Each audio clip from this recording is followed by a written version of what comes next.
Good morning, good evening rather, fellow ruminators. Welcome back to another session of Rumination with Andrew. Thank you so much for joining as we are about to discuss a very important topical matter.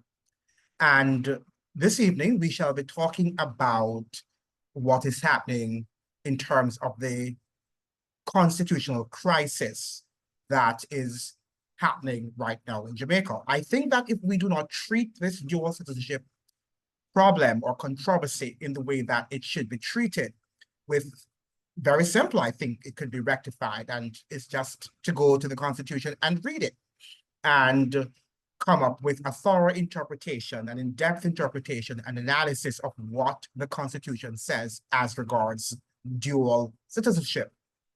Now, what we have been doing in Jamaica is that many people are forwarding their opinions, and many of our citizens have not read the Constitution, and if they have read it, they haven't understood what they have read. And then you have people who say that they're educated, including some of our constitutional lawyers who are also attached or tethered to a particular ideology, a particular political ideology, and they are not balanced in their understanding of what the Constitution says. And this is where Jamaica is going now, that even at the education level, even at the level of academia, that our professors and people who, or lawyers who should understand the Constitution pretend not to understand it. And if this matter is not settled, which it seems not, because that is what the politicians like to do. They like to have a political ball that they can use to win their political opponents, because we have been having this debate from 2008, and it still has not been resolved. The whole matter of dual citizenship still has not been resolved since 2008. And the Constitution is very clear about that. Some people say that it is vague, and I think the Constitution is clear. And we also can't just read, the clauses 39, sections 39 and 40. We have to read before, and we have to see who they describe as an alien. And based on what I have read, I can't remember the section in which they were talking about who's an alien. An alien means a foreign power or foreign person. But it was clear that it was somebody who was not a part of the Commonwealth, right? Because remember now that, as much as we like to say it, the British wanted to hold on to their empire, right? Nobody likes to lose their empire. The United States is struggling right now to hold on and to protect its empire. And the British likewise wanted to protect their imperial domain. However, they understood that the United States was then the reigning power after World War II, right? And that is unequivocal. It's something that is historical, that the United States took over from the Brits after World War II. But the remains of the British Empire continued until 1955, right? We should understand that. And afterwards, that's why we had to become independent, because the British were no longer able to maintain, as it were, her outposts, right? The colonies that she had, or that she had been maintaining for the years prior to 1962.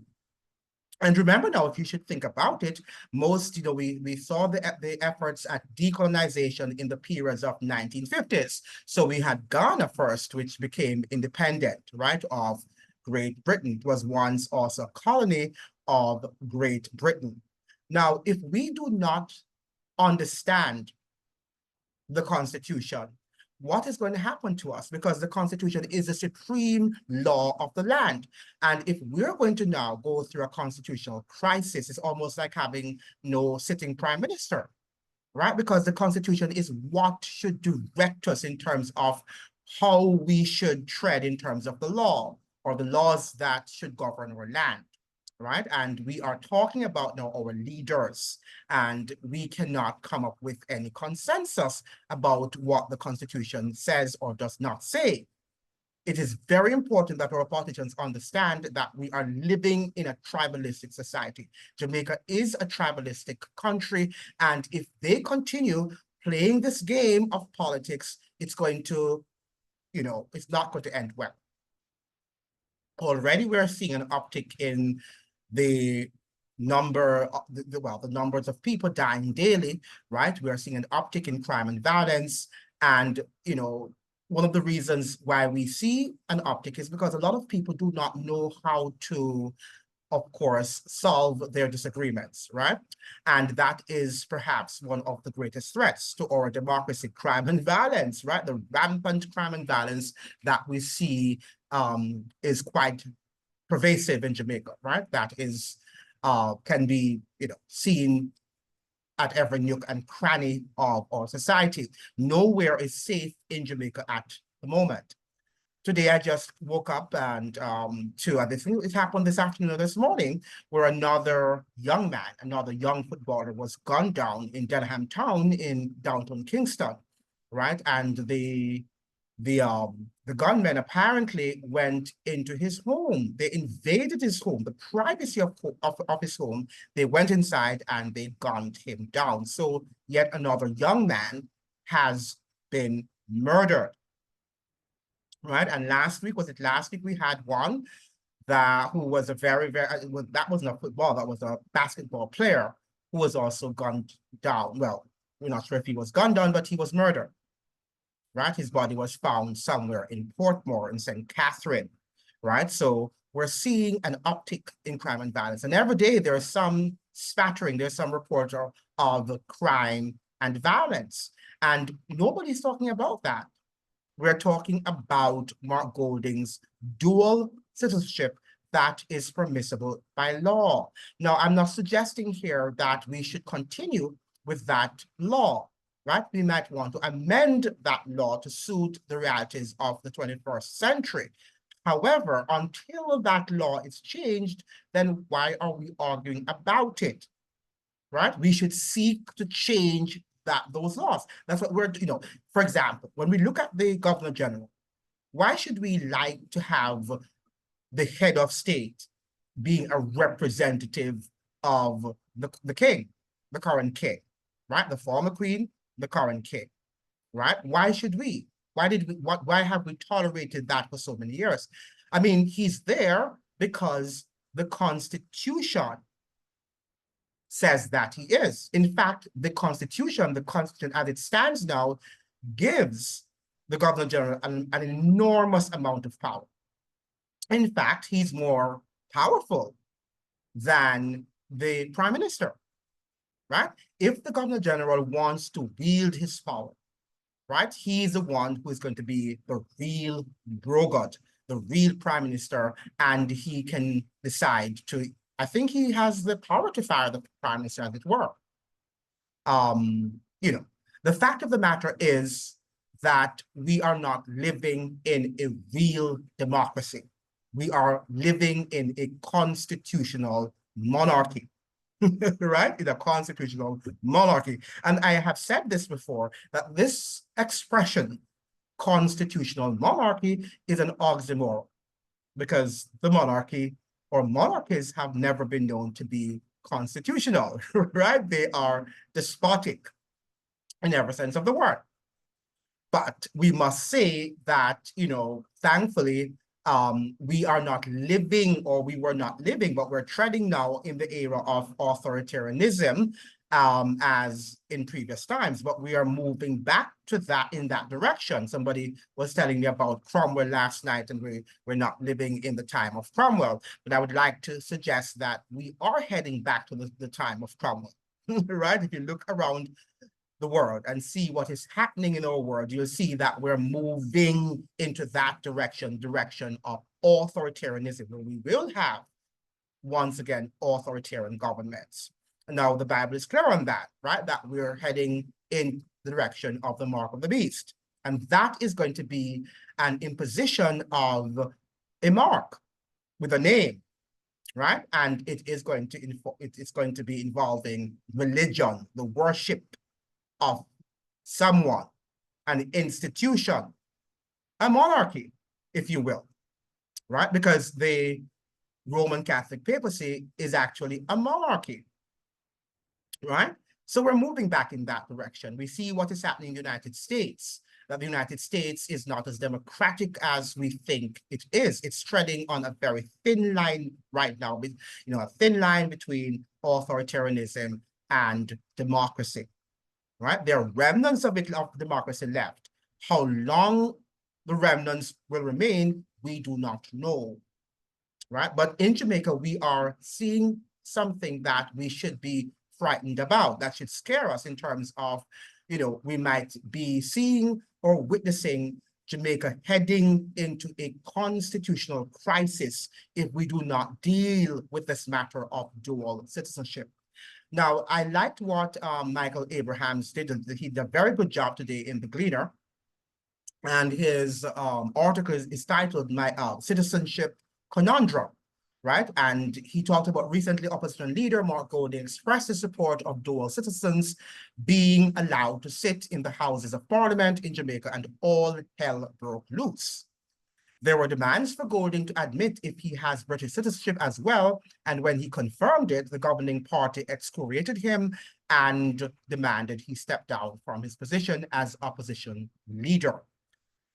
And Michael Abrahams was very frank in his understanding, to declare his understanding of the Constitution, and he posits thus: the Constitution, this is Michael Abrahams speaking, of Jamaica permits Golding and anyone in Parliament to have citizenship in Jamaica and another country, as long as that country is a member of the Commonwealth, including Britain. In fact, according to our Constitution, if you are a citizen of another Commonwealth country after living in Jamaica for 1 year, you are eligible to run for office, even for Prime Minister. Now, you might not agree, you and I might not agree with this coming from the Constitution, right? We might not agree with that principle outlined in the Constitution. But what we should have done years ago, and perhaps we should do it now, forthwith, is to change it. Based on what I have read coming from Marlene Malahoo Fort about this, reformed Constitution, nothing has been said about that. It doesn't seem like they are going to revise that, clause, that section of the Constitution. It doesn't seem that they're going to do that. So you really wonder if our politicians are just leaving this as a political football so that they can, excoriate their political enemies whenever it suits them, right? And that, it seems, what they are going to do. But we, the people, should ensure that they do not do that by informing ourselves, and whenever they're talking nonsense, then we need to let them know that they're talking nonsense. It is quite interesting that the government of the day under that's the Andrews-led administration, the Andrew Holness's-led administration, is talking about misinformation, and they are not doing anything to correct it. And sometimes, I must say, if not most of the times, the Andrew-led, administration, the Holness's-led administration, is actually the major purveyor of disinformation, right? Because we have Juliet Cuthbert, right? Suggesting that, what's his name, Mark Golding, is representative of the massa, the Bakra massa, right? And, one of the things we have to be careful of that, the thing about it is just like having a parent who might have been a criminal, right? He might have been somebody who might have run afoul of the law. It doesn't mean that the child is, and we can't blame and connect the parents' character with that of the child. The child might be somebody totally different, and we have to learn to understand that. So yes, we know that Mark Golding's father was a British white man, but we can't put everybody in the same basket. And we understand that his father, is it John Golding? Sir John Golding did a lot for Jamaica in terms of his medical prowess, right? That he was very brilliant and also a philanthropic scientist, medical practitioner. So we have to be careful. He did make his contribution to that island. So why are we now suggesting that Mark Golding is this massa, is this representative of the massa class that is going to bring back slavery to Jamaica, right? And then we have Cuthbert, who is suggesting that, you know, he's not as black as her forebears, as her ancestors. I mean, what are we talking about? Now, what if American whites should be saying that they're more Americans than the minority blacks in America? How would we feel about that? Wouldn't we say that they're practicing xenophobia and that they're racist, right? And how could they be doing that? Because Black Americans are equally Americans and as they are as white Americans. So if you are a white Jamaican, what you call white, you know, a white Jamaican, I don't believe that anybody's white, but the fact of the matter is that, well, that's the expression we use, right? So if you are a European Jamaican, then you are Jamaican, right? If you were born there, you have been raised there, you know, you eat the food, you are immersed fully into the culture, and Mark Golding is.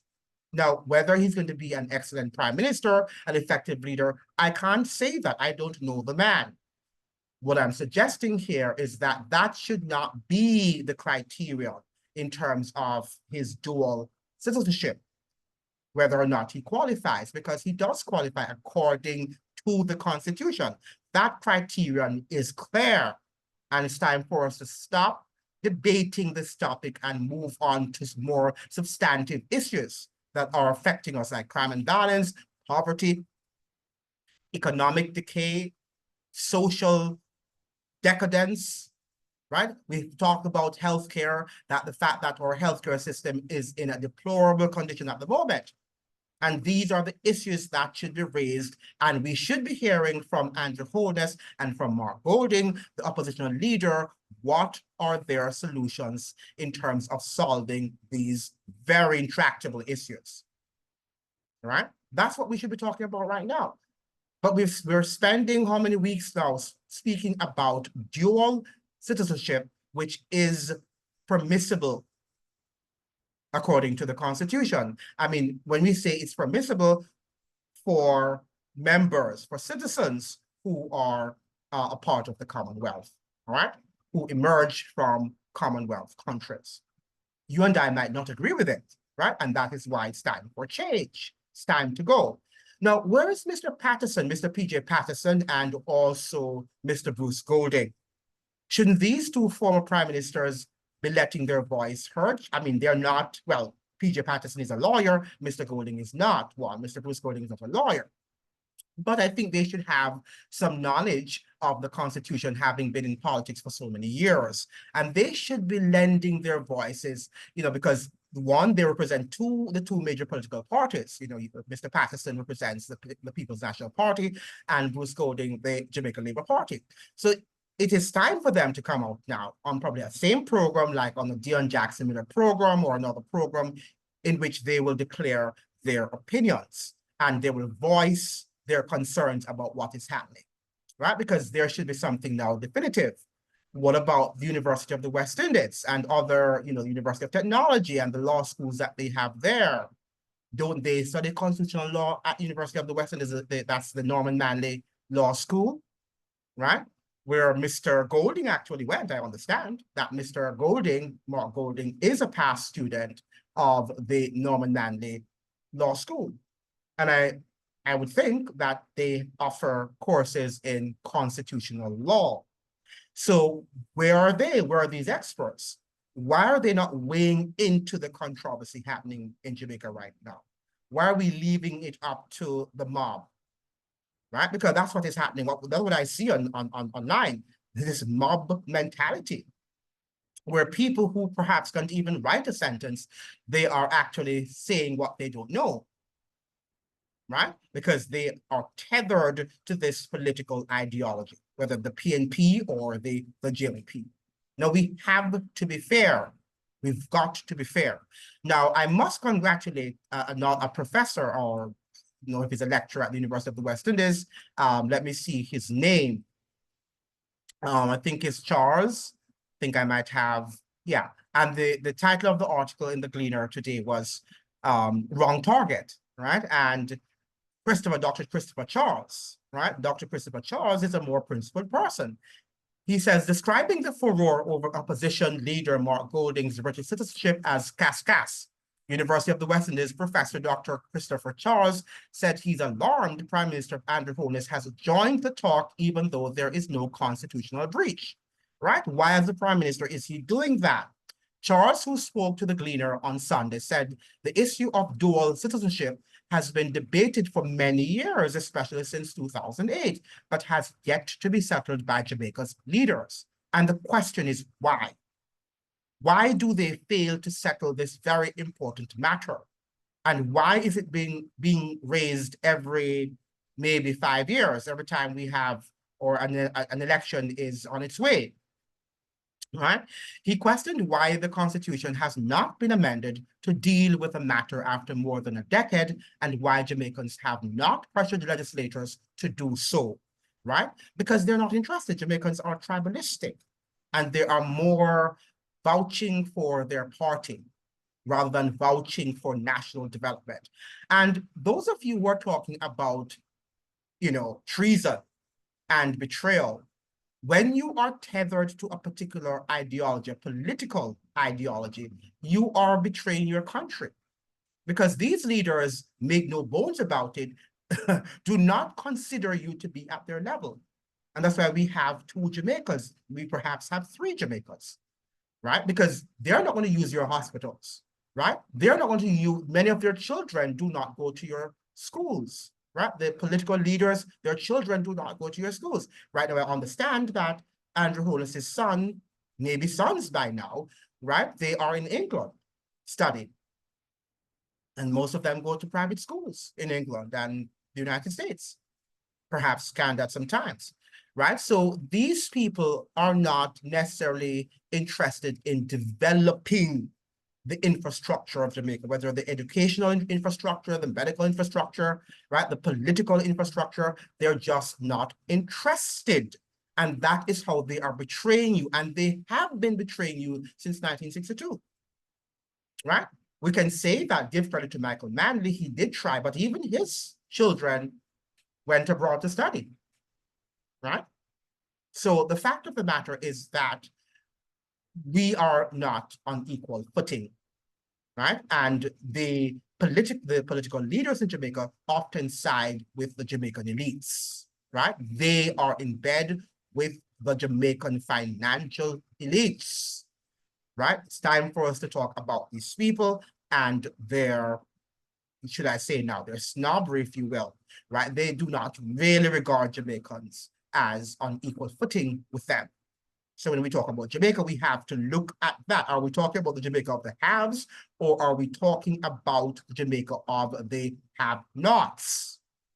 People tend to just use the term Jamaica in the general term, and they're not contextualizing what they mean when they say Jamaica. Right? The same thing stands for America. Are you talking about America in terms of the military-industrial complex, or are you talking about America in terms of the legal framework called the Constitution that the founding fathers bequeathed that country? We've got to distinguish between these things. And sometimes we just talk and we're not thinking, and our conversation, for the most part, is not rational, is not cemented in critical thinking. It's time for us to grow up intellectually, right? And politically, and in every facets of our lives. We're behaving like Butu and ghetto people who can't even read the Constitution and understanding. And I'm not saying that we might not have differences in opinions, but we ought to come together. And the media could have called a conference of our leaders, legal leaders, political leaders, academics, to see how this could have been resolved, the whole problem surrounding dual citizenship, right? Because based on what I have read, and I have read it several times, but I'm not a lawyer, I don't see what is so difficult to understand, what is so abstruse about what the sections have said about dual citizenship. I think Alan there referred practically to those who are non-Commonwealth citizens, right? And you would see why why the British would want to protect its interests away from the power to the north, right? So that is what we have to understand, because it's a big battle, it's a big warfare, right? Powers are contending, right, for supremacy. Now, this is what Charles is saying. Christopher, let me see, the professor at the University of the West Indies, his name is Dr. Christopher Charles, right? And I must congratulate Christopher Charles for doing this. We need to decide as a country what we want. But I'm not going to criticize any politician, whether the PNP, People's National Party, or GLP, Jamaican Labour Party, who have Jamaican citizenship and citizenship in another Commonwealth country, because they are constitutionally protected, the professor of political and social psychology said. They are constitutionally protected until we change the constitution, which we should, if we do not like our leaders, swearing to two different countries. If we change that and change it to say that you should only have Jamaican citizenship to be eligible to run for political office, then we expect all of them to comply, and they have to comply. Very good. Until then, I'm not into the cascas and unnecessary talk, and I'm alarmed that the Prime Minister could be making statements about the leader of the opposition when he's operating within his constitutional rights to have British and Jamaican citizenship. And remember now that his British citizenship is by descent. Mark Golding's British citizenship is by descent. You can't change who you are, right? You can't change who you are. And I hope that we're doing this also. If we're going to have a constitutional change, that is not going to be informed by political opinions, right? It has to be informed by what we want for national development, right? Because we know we have a very large diaspora living in the UK and in the United States and in Canada. And many of these people are still loyal to Jamaica. And that is why they're sending barrels and monies and all of these things to Jamaica, right? Or people continue to be loyal to whom? Without their remittances, Jamaica would have long sunk, right? Under, extreme difficulties, economic difficulties, right? They would have long gone under the waters, under the ocean, right? Our people, the diaspora in Jamaica, or of Jamaica, I should say, not in, but of Jamaica, be it in in Canada or in Great Britain or in the United States. So our people, the diaspora, have for many years proven that they are loyal for the most part. Do we have people who might not be loyal? Perhaps. So let us say that you have people who have worked or, for the FBI or for the CIA or some of these organizations. Maybe you don't want these people to be in your parliament, right? Because it might be conflict of interest.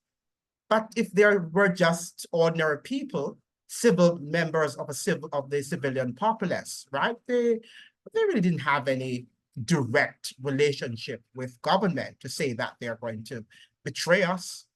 And betrayal does not just happen because of a passport, whether you have renounced a passport or not, or a citizenship or not. It has to do with the heart, right? When you go into a boardroom, even those who have single citizenship, right? When they go into a boardroom, or they're participating rather in a negotiation, economic negotiation for us in terms of an IMF, deal or whatever they're doing, they can also betray you, right? And you would describe them as a Black Jamaican, as an indigenous Jamaican, as a fully grown Jamaican, as an authentic Jamaican, and yet still many of them betray you. Mr. P.J. Patterson, under his administration, a lot of our beachfront areas were sold out, right? And many Jamaicans at this point do not have access to their beaches. And he's Black as I am, right? He's authentically Jamaican. He's from the class where, our ancestors worked hard. He has emerged from that class, right? His ancestors were slaves, just like my ancestors were slaves, right? But it doesn't mean anything, because what if they have been baptized into the ideology of the elites, which some of them have, if most of them have, by the way, right?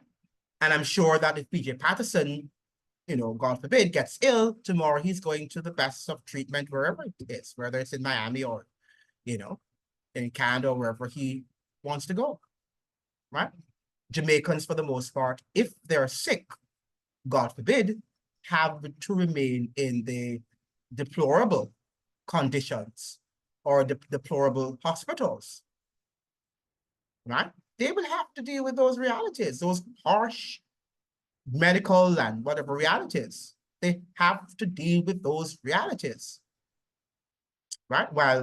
But P.J. Patterson was prime minister for how many years, right? For more than 12 years. Okay? So when we think about betrayal, we have to look at the big picture and what we're seeing from Michael Manley to Edward Seaga to PJ Patterson to Dr. Peter Phillips to Portia Simpson Miller. They've all betrayed us, right? Make no bones about it. I went to a conference in 2012 at the Jamaica Pegasus Hotel where Dr. Peter Phillips was. And at that time, Jamaica was celebrating, I think, 50 years of independence. And Dr. Peter Phillips, audaciously made this comment that, I thought we would have been far ahead. You thought we would have been far ahead with all of the political tribalism and the sort of politics, dirty politics that we play in Jamaica. You thought we would have been far ahead, right? But Peter Phillips didn't have anything to worry about. It's the Jamaicans who were actually laboring outside. When I walked outside of the hotel and I saw the people suffering and moving their carts and barely eking out a life in the country, in the land of Marcus Garvey. But here you have these academic elites from the University of the West Indies and these political elites, economic elites coming from the Ministry of Finance, and they were all just pontificating about, ideologies and theories and eating and dancing, right? So those are acts of betrayal, people, right? They're not there to work in the interest or for the interest of the ordinary Jamaican. They're not. They are not and have never done so. So it is for the people now to say that we want to see the Constitution and all of this talk about changes in the Constitution, about constitutional reform. And if you read the report coming from Malcolm Fort, you would realize that that document is essentially the same. All that they have changed from the old Constitution is the fact that we won't have the general government as head of state. It's going to be a ceremonial president, right? Who is going to be the same thing as the governor general. Right?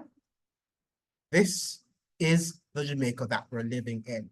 And this is the constitutional crisis that we are facing. And we've got to fix it.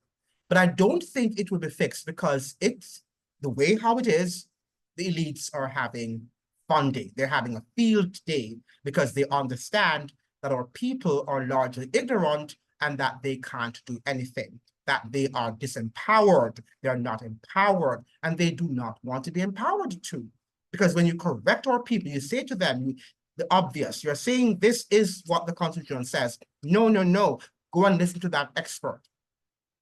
Because that expert says something. You have this guy called Mr. Wildman, Hugh Wildman, which was on Vatican's program recently, and he was giving his understanding, his opinions, because lawyers often give their opinions of the law. So you've got to hear from more than one, and lawyers from more than one lawyer, that is. And lawyers like to pontificate. But it doesn't mean, therefore, that theirs is the definitive interpretation of the law. Right? The same thing happens in the scientific realm. Not because you hear something from a scientist, it means therefore that is law. You've got to hear from several sources and how they interpret the studies that have been done. Right? But we like to, this was an intellectual from this university and he's an expert. Expert on what? Right? Some of them don't even know their head from their tail. They just know what the textbook told them or tells them. right? So you've got to think for yourselves and ask God for wisdom and understanding as you read to pick up the nuances in some of these legal jargons and expressions. All right, but if we do not clarify, if we do not solve this problem of dual citizenship at this juncture of the history, it might just lead to a constitutional crisis, not only about this, but other matters. And as I'm ending here, let me say something very clear right here. As regards Golding, Mark Golding, that is, I believe in privacy, but I believe in privacy for private citizens. If you are going to be a public official, and if Mark Golding was asked before he was traveling to the United States to, to confirm his citizenship, he should have done that because he is running for a public office. And it is for the journalists also to unpack these things to the public, to say that, yes, he is a valid citizen of Jamaica, an authentic Jamaican citizen. Right? So, but I did not like the way in which Minister Vaz did it. He went about it as a politician. Maybe he should have, well, I think that's what he did. He gave it he released it to the public, to the journalist. But yeah, from that perspective, I think that he is a public, what you call it now, person. Now, I do not think, however, that they should be, every trip he makes, that they should be telling us what passport he's traveling on. That is wrong.